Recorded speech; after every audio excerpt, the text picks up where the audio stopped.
Right, John, you live? I'm live. Yeah, you're live. The third person. When we're having a conversation. I know, yeah.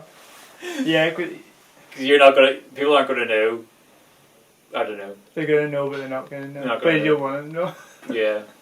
Yeah. So obviously, with the whole COVID thing, a lot of my private alpine work was, cancelled sort of May, June time. I kind of made a decision that I wasn't going to go and try and search out more. It was just going to be just too uncertain, and so I'm just going to basically focus on like having a summer in Wales, which is quite rare because normally I have a bit of climbing in the spring, then I go to Alps for the summer, walk up big mountains, get fit but weak, and then come back and then try and build it up again. So I was like, well, if I'm going to have a summer in Wales, I've got to try and capitalise on going climbing and try and do some things I've wanted to do for a while. We had a 5 mile restriction in North Wales for travel, so it kind of went from like stay local to like you can travel 5 miles. Yeah. So the slate quarries were within 5 miles, so everybody, or a lot of people, locals, ended up in slate quarries. Did Neverland, which I've been wanting to do for a long time, and had a bit of a journey. Got sunburnt on it for 2 hours. And then I think I was looking for something to headpoint or something to throw a rope down, and then I was chatting to Tim and then Tim about it, and then he's like, "Oh, you should go and have a look at Big Sur, because it's just to the right and it's a straight line, so it's easy to get a rope down, and it's got bolts beside all the hard bits. Yeah. So it's running in between, the bolts are all beside the hard bits. So just one day with him, I think I have down. It started raining, and I was just basically jumped back out again. Then I went back in and cleaned it back one day on my own and just cleaned it, because quite a lot of heather growing out the top of it and stuff. So I went in with Tim and Pete, and I went to do with the aim of kind of going and getting on that route. I was like, oh, I want to top rope it and see if we can see what it feels like. Because I checked out all the gear as well one of the times, so I knew what gear, I had all the gear sussed out. Because if you're going to headpoint something like that, I might as well just sort out all the gear. But I knew I couldn't practice it too much because that move is like really hard and really intense on my fingers. And I was like, I didn't want to practice it too many times because I thought, well, one, I might snap my fingers, and two, it's kind of really drains you. So you couldn't like have one. So I knew that if I could link it on most of it on top rope, link it all on a top rope, I'd just go for a lead.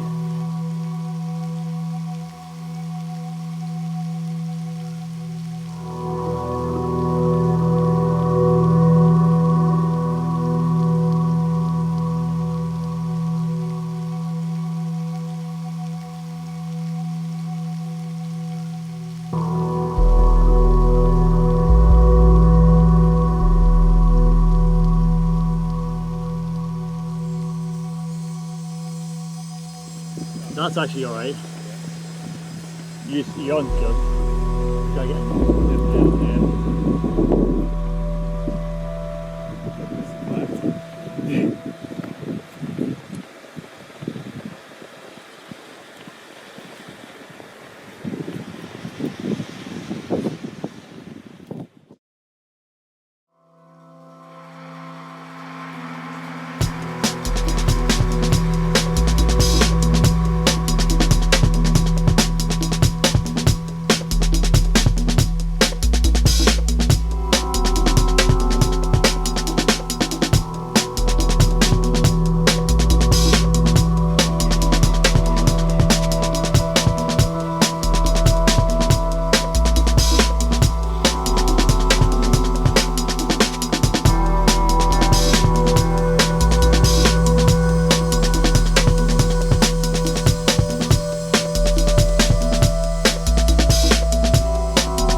shutter kind of jam a bit.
I knew I had to try really, really hard. Go on, mate. Go on, dude.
And then it's pretty steady all the way up. It's like the odd hard move, a few hard rock overs.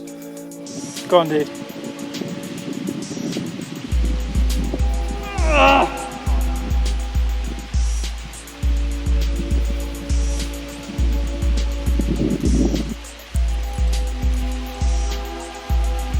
You got this. Good hold. Sit.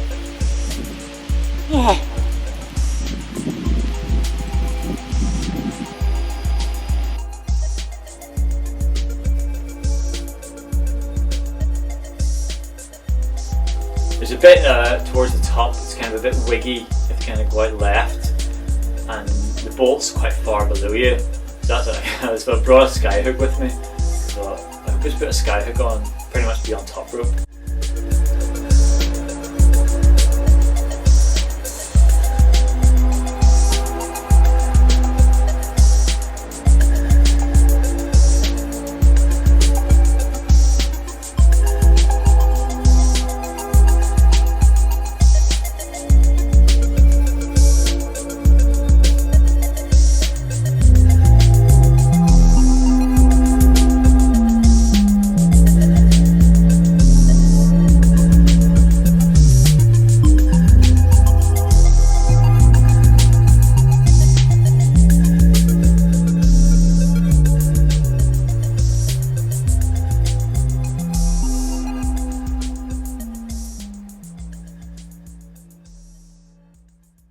And then I got to this move, the top is kind of this reachy move, and it's what she talks about in the guidebook description. It says a long reach is useful. Oh well, when the top rope went out, that time I did it clean, there's obviously a bit of tension in the rope, because although it was a long reach, I was able to do this move at full stretch, but I was able to catch this edge relatively statically, and then and so then on the lead, when I got there, I was kind of just imagining I was just going to be able to go up, reach full stretch and get this hold, swing across and be in. And I just got up and I reached out and I couldn't reach this hold. I was like an inch, 2 inches away from it or something. And I was like, oh, I must be missing something, must be doing something wrong. So I came back down, and then try to figure out, try to do it a different way, try to come in a different direction, faffed around for ages, and got to the realisation I'm just going to have to jump for this hole because there's no way I can static it. Because I realised by now I must have had tension in the rope, so I'm just going to have to jump for it. And I hate jumping for holes. It's like anti-John is to like jump off a rope or like to let go. It took me like saying it was like 15 minutes to psych up to jump for this hole. 28. I think it like, and so I knew I just had to kind of like psych myself up and just go for it. And the thing was, I wasn't even scared of falling off because it's like the bolt was right beside you, but it was just like I knew if I missed it, I'd have to do that bottom move again, and I knew I probably couldn't do it that day.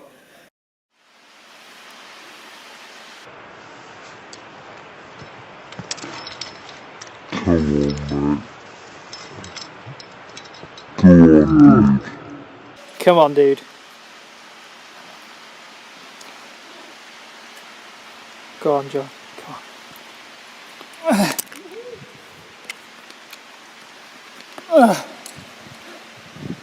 Oh. Why do I do it to myself? It's like build it up in your mind and build it up, build it up. Yeah, that was worth building up for, though. Even I was clenching my muscles.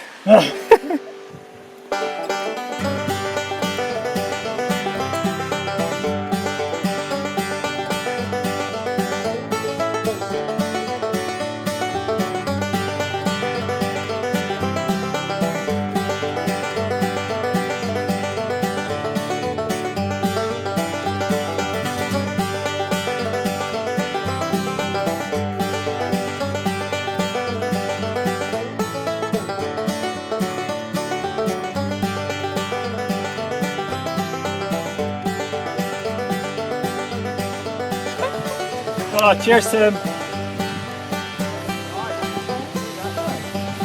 Whoa.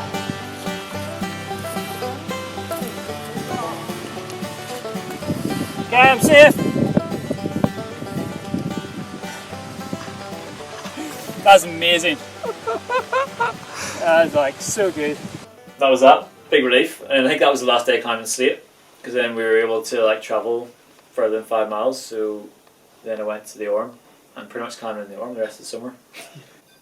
Right through until fell off just a screw machine and cracked my heel. And then a little another self-imposed lockdown. You know, you kind of get this maybe slightly overconfident and like, I just climbed wild understatement the week before, you know. It's the hardest route in my life. Or the hardest technical route anyway. Yeah, for sure it's like one of my best runs of climbing in quite a few years. You're just always wondering, you know, you always want more, but you got to be content with what you've got. Don't get too greedy, because you want more. It's like hard climbing, especially in your harder routes, even your headpoint. It's kind of like you do one and you're like, right, what's the next one? I always remember going up to Binion Tours with Ricky Bell, and he put a top rope down this thing called Mushroom Boys. It's like E76C. It's like a slab. There's like a little tri-cam you can get on or something. It's essentially a solo. And I top roped it with it, like flashed it on top rope with his beta. He literally told me exactly what to do, you know. But that opened my eyes to like, you know, what you could do with top roping, because like it's like, oh, give me then the confidence to go and try harder things. So it's like, actually maybe climb harder things, you know. Up until that point I didn't know if I could or not. Which to me up to then was like, you just don't top rope things, you know. You lead them ground up on site, you know. And I never went back and did it. I remember buying the tri-cam to go back and lead it, but I never did. Yeah. So it's kind of, I don't know if I ever would now either. Yeah. It's like proper bowls as well. And that's what headpointing does. Headpointing removes the unknown. It gets to the point where it's an inevitability that you'll do it. Maybe it was Lee Holden or something saying, you know, it's much more impressive to on-site in E5 than it is to headpoint in E7. And I think that is true, you know, like that Never Neverland I did, you know, it's probably one of my best leads of the year, because I was properly stretched when I was on that. I've not found my limit yet, you know, so I might as well just keep trying. I think it's married to those other grades. To be able to, and confidence as well, and going well, just kind of rock up and go. But ultimately, if you go somewhere new in the country, you're going to pick routes that are probably going to play to your strengths. What's next? Oh, frick, I don't know. I'll do that medium actually. I guess that's the thing I was saying, I've got to be content sometimes. I'm on like I want to do you want to do everything, but realistically, the rest of this year, you know, by the end of these 2 weeks, it's going to be nearly mid-November. You're saying like windows of opportunity start closing. If we could do that medium,